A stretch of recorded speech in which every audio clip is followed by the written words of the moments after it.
And ngayon, there's no way to go but up. Starters para sa San Miguel Beermen, they're wearing the white uniforms. Chris Ross and Marshall Lassiter, kanilang mga gwardiya. Junmar, of course, in the middle. Reed, AZ Reed, and Arwin Santos ang kanilang mga forwards. For Kia, it's gonna be Eli Revilla and Carl Dehesa in the backcourt. Ito si Hamadi Enjay, ang kanilang sentro, and Hans Kele and Chang, yung kanilang Taiwanese import naman ang mga forwards. And here they go, first possession goes to the red shirts of the Carnival. The kick goes to Chele. A second to go on that shot clock. Enjay releases just in time and it rolls out. Bakbakan sa rebound. Chele keeps it alive. Maganda yung effort na ginawa doon ni Hans Thiele. They missed their first shot, pero they will have second servings. Pero natawagan ng baseline out of bounds play. First turnover for Kia and a chance for San Miguel to open hostilities here with a basket. Unang statistic ni Chang sa ating liga is a turnover stepping on that baseline. He's known as the Jet. His last name is Chang, so we can call him Jet Chang. Di ba? Pwede. Yan. To the hoop, Marshall Lassiter, naiba yung kanyang tira. At yan ang nadadala ng presence ni Enjay inside with that length and those long arms. Pero from the outside, immediately Lassiter gets a three. That's brought to us by PLDT Home Evolution, turns your ordinary TV into an internet TV. Well, you're correct when you mentioned itong si Enjay really is known to be a defensive specialist. If people look at him and they see him as a familiar face, yes, because the Philippine national team, your Gilas, kalaban ito nung Senegal, member siya nung team na yon sa Spain. There's a three doesn't go. He was there, and in fact, he played together with another Minnesota Timberwolves draftee na si Georgie Deng. Na nakipagbangga ang kay Ranidel de Ocampo in that game that we won against Senegal. On the other side, Dehesa all the way to the hoop to get two para sa Kia Carnival. We can see the pace. Yung parang gusto tumakbo ng parehong komponan na ito. Try to maximize their speed. They've got a lot of quick guys on their lineups. AZ Reed's three doesn't find the market. The smallest guy, Eli Revilla, who has played really big dito sa season na ito para sa Kia, gets the rebound. Well, he actually was adjudged the best player of the ball game in 3 out of the 4 victories of Kia last conference. And when you see the tempo that Kia is trying to set here in this first quarter, they want their import to get the rebound and for the small guys to fill the lanes and score on easy fast break opportunities before San Miguel even sets their defense half court. So it's really interesting at maraming ako nakausap today, no? Na tinatanong nila, paano kaya may ibang laro ng Kia? Because you don't have that hulking giant TJ Ramos. Pumapofte dyan. And he knew how to just turn and throw the basket against that window and get, basket, tapos pinafoul siya, magaling mag-free throw, tumitira pa sa labas. May iba talagang kanilang atake sa konferensya na ito. They didn't have too much time to prepare because they thought they were going to keep Ramos. Biglang pinauwi ng kanyang club sa Puerto Rico. Medyo masakit yun. Nagbago bigla yung roadmap nitong Kia. PJ Ramos averaged 35.9 points per ball game and led the league in rebounds with 21.2. So they're expecting na ito si Enjay can get half his output in scoring but almost the same number pagdating sa rebounding. 3-2, so slow down bigla. 3 minutes into this ball game. Just one field goal each. Itong magkabilang koponan. Chang wants to make his move against AZ Reed. Import versus import ang labanan. Chang gets open for a while. Unable to knock it down. Ross tracks down that rebound. San Miguel wants to extend this 1-point lead. Si AZ Reed, siyempre, alam naman natin, he played as an undersized import in the second conference. Losing that ball, Hans Kelly will take it up. On the way to the hoop, a foul is called. It's going to be Marshall Lassiter hitting the deck and being called for that foul.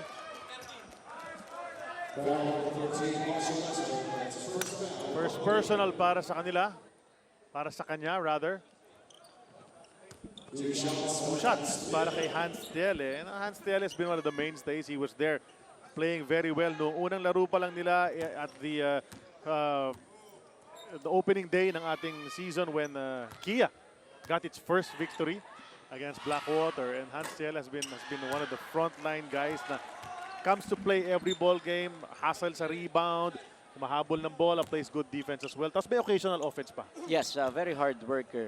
At scouting report para dito sa player na ito, he is a very scrappy player. You are correct. He gets a lot of rebounds, a lot of them in the offensive end. But also, ang maganda rito, he can actually spread the floor when he starts making his baskets from the perimeter. We're tied at 3. Junmar Fajardo Nag-hesitate, di na nakatira because Enjay was right in his face. So AZ will take another one and that's way short. Halos hindi tinamaan, it just grazed that rim and bounced outside. So the ball goes back to the Kia Carnival. Well, this is one ball game we're in.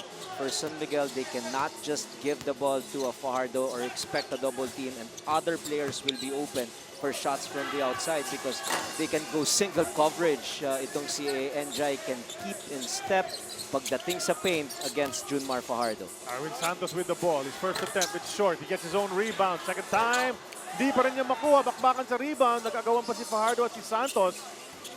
White shirts keep the ball, however. That's a fresh 24. They go to the post kay Junmar. And what a test para kay Junmar to go up against these big guys. Na alam natin makakalaban niya ulit. Perhaps in the future, pag naglabanan na naman ang sa Worlds, no? Senegal rather, against the Philippines. Well, that is correct. At that time in that particular play, the maturity of Junmar Fajardo was displayed there. He heard the whistle. He went for an active shooting. He was not able to make a basket, but he will group for the first time sa free throw line. Ito, makikita natin, both teams, they've failed to make it to the playoffs, and that is why medyo rusty yung kanilang panumula dito sa ating unang yugto. Pero San Miguel, knowing how important it is to start out the tournament well, coming off that championship, sabi nila baka championship hangover, natalo ng isang beses, bigla naging dalawa, bigla naging tatlo. Tapos nagka-problema pa sa import nila nung Commissioner's Cup, and by the time they found some sort of formula, it was a bit too late. That is correct. They started the last conference with 4 straight losses. They won 2 of their last 3 games, but it was not enough for them to go beyond the elimination round. Foul in the backcourt, Hans Cheres, tawagan na kanyang unang personal. 2 team fouls for Kia Carnival. 5-3 pa lang ang ating score. Medyo hindi nahanap ng mga players ang basket so far. Almost 5 minutes in. Here's Chris Ross. Balik kay Junmar Fajardo. And look at the way Enjay is just concentrating. Keep him out of that paint. And he loses the ball. Forcing a turnover itong Kia.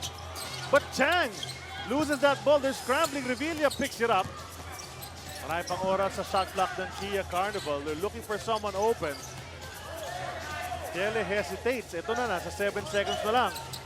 The lob over to Enjay. What a setup. And mukhang may chemistry palagi ito si Eli Revilla sa kanyang mga imports. He likes playing with tall imports. He had a good one, great partnership with PJ Ramos, and now eye in the sky play. The biggest question right now for Enjay is his stamina. I see him the first 5 minutes is popping and popping. He's blocking all those shots, so you can just see it is really part of his DNA to be a defensive stopper here for his team. Pero ngayon naman si Chang diretso sa basket. Pasok ang kanyang lefty layup, pero sabi ng ating referee, warding off daw. So that, he couldn't believe it. Nakita natin reaction ni Chang, napahawak na lang sa kanyang bibig. Parang, ano nangyari doon? But, well, that's an offensive foul on Chang. Still hasn't gotten a basket. Yun yung eye in the sky kanina. Ang ganda ng play na yun. Ano? Pero ito, mukhang nanunukod na itong si Enjay. He was actually signed up by the Brooklyn Nets last September 2014. But he did not pass the physical. So ito, titignan natin. But you can see it. It's just automatic for him. He can play weak side defense. He can block that shot. That was a clear block up there, but ang problema, natamaan niya yung board. So it's basket interference. Score for San Miguel. They're up by 2 points here in the first. That's right. He slapped that board. So yung presumption doon is gumalaw yung basket. Gumalaw, yes. Kaya hindi pumasok yun. So he goes back down on defense. And Coach Chito Victorero had to explain it to him. Tell him to get back down on defense. Alam mo itong si Hamadi Enjay. He's not the type of player kasi as a lot of the imports are when they come over here. Hindi naman sanay yung mga yan na maglaro ng buong game. Totoo yan. Pero expected yan dito pag import ka sa PBA. So, naninibago talaga sila. Mga first few games nila, they're gasping for air in the early going. Yes, but one thing is certain, he has great nose for the ball. He's got great rebounding skills. Again, what you want to see here, if he can last and play long minutes here in this ball game. We're tied at 7 apiece, Kia Carnival and San Miguel Beer. 5:23 remaining in the first quarter. I'm Charlie Cuna together with Coach Ryan Gregorio. Si Risa Diaz naman ang aming kasama at courtside. On the curl, Chang had to kick it out to Rich Alvarez. The jumper, high looper, and that's short rebound taken by Lassiter.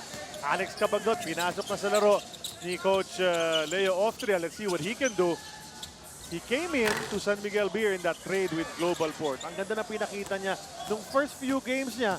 But then, this past conference in the Commissioner's Cup, nag-drop yung kanyang percentages. Well, the first thing that I asked him when I bumped into him is whether he is healthy.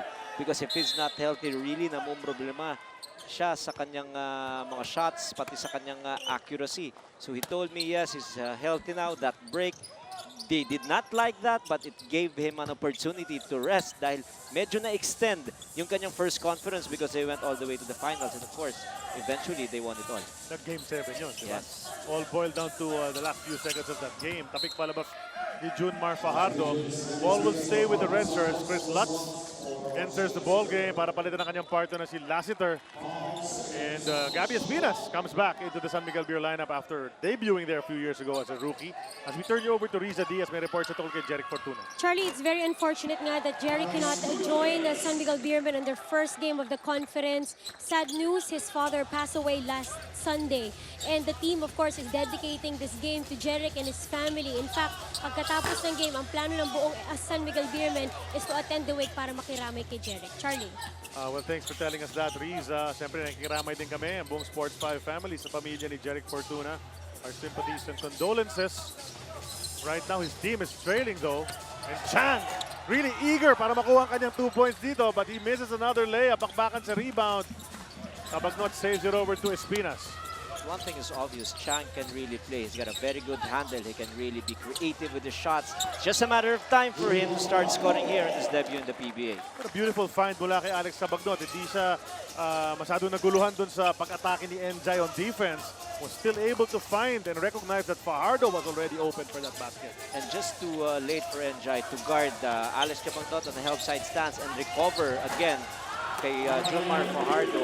But this time around, the smallest man inside the court, Revilla, finding that small opening to penetrate and score underneath the basket. Nakakabilib talaga ito si Eli Revilla. Fearless. And he knows how to get into that paint and hit layups kahit siya pinakamaliit sa court. And on that play, ganda ng fake ni Junmar. Pinalipat niya yung dalawang big men, hindi lang pumasok ang tira. Nalito pa rin siya dahil mahaba talaga itong tentacles ni Enjay. Nababatter yung kanyang mga tira. Tentacles nga talaga. Nakatayo siya ng diretso, parang nasa tuhod yung mga kamay niya eh. Alex Nueles, the acquisition from Blackwater, missing that now. Straight to the hoop.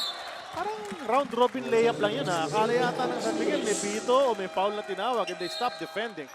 Charlie, Sunday, nang dumating si Enjay dito sa Pilipinas and he's been practicing with the Kia Carnival for 3 days now. Ang sabi niya, everything has been all right other than the extreme heat. Talagang init na init daw siya. But he hasn't actually been active playing basketball for about 3 to 4 months dahil pinagagaling niya yung kanyang dislocated right elbow. Ngayon daw ay okay na yan kasi nga naipahinga niya. Yan din yung dahilan kung bakit hindi umarangkada yung career niya kahit pa na-sign na siya sa NBA. Ang sabi nga niya, here in the PBA, he's hoping to get his confidence back. He wants to expand his arsenal and hopefully fulfill that NBA dream. Charlie. Maraming salamat, Riza. Well, he was drafted there. Obviously, a lot of NBA teams have interest in him because of his length and his abilities on defense. As Nueles, back-to-back baskets para kay Alex Nueles. Lamang na ng anim ang kanyang koponan. But you know, right now, Enjay is on the bench. Pahinga muna siya. And as we said, nakita natin agad yun. We were concerned about how much air this guy will have in this ballgame. Yes, 4 months, napakahabang panahon na walang active basketball itong import ng Kia. And we saw it after 3 times down court. Medyo we saw him huffing and puffing. This is a good chance for Coach Chito to give him a little respite while his team is on a roll, led by itong si Nueles who came off the bench and now leading all scorers for both teams with 6 points. JRS second to the game. Para rito kay Coach Leo Austria and the San Miguel Beermen.